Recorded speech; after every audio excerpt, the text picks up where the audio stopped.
السلام علیکم مرګری دا چې د شاهد انور کومه قصه روانه وه کومه ویډیو پسې کس کړې وه هغه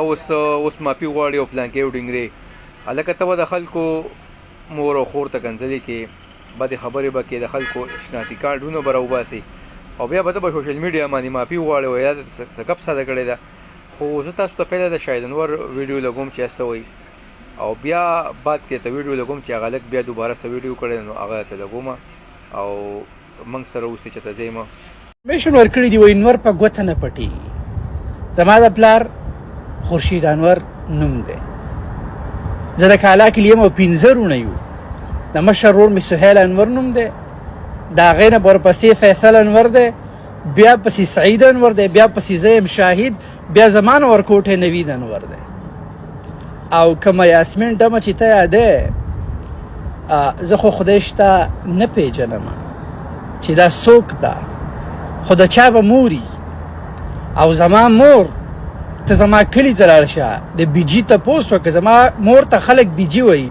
هغې ټول عمر په جانماز په ختمونو کې تېر شه او خویندې مې 4 خویندې له ټولې واده شوي دي او زه ورکوټی یم له ټولو بچي دي خو زه به اوس دومره وخت نشته چې زه په تا راپورټ وکړم خو کم کسان چې تاسو د شاهد انور خبرې واورېدې دې نه پس ته دغه هلک خبرې خیمه چې بهی تاسو به خلکو ته کنځلې کوئ مور او خور او کور والا به ورته یادې بیا به ته د خلکو نه مافیانې غواړې او په دې طریقه به ځان مشهورې مړه ته لږ شرم وکړه دا ستا کار دی دا ستا کردار دی چې غلط انفارمیشن ورکوې ولې که سړی غلط هم دی تاسو څه کار دی هغو تا ته پرسنلي څه نه دي ویلي اخو عام خلکو لاسې دغه ورکوي چې بهی تاسو خپل بزنس شروع کوئ کم چې موبایل د کمپیوټر په ذریعه باندې چې کوم ویډیوز ما کړي ولا داغه مور ته چې کوم رد بد ما ویلیو داغه زه موافق غواړم داسې الفاظ استعمال کړل چې هغه ما ته ډیرو ملګرو بیا و چې دغه الفاظ دي ټیک نه دي یعنی مطلب داغه مور ما یاد کړي و داغه خور ما یاد کړي و دوه میسټیک را نشوي نو داغه زه بخنه غواړم بلکې د شاهد انور نه د ټول پښتنو د شاهد انور د رونو نه زه دې خبره باندې بخنه غواړم موافق غواړم په دې یو خبره باندې چې د شاهد انور مور چې کوم و هغه ما یاد کړی و مور یو غټه استی وي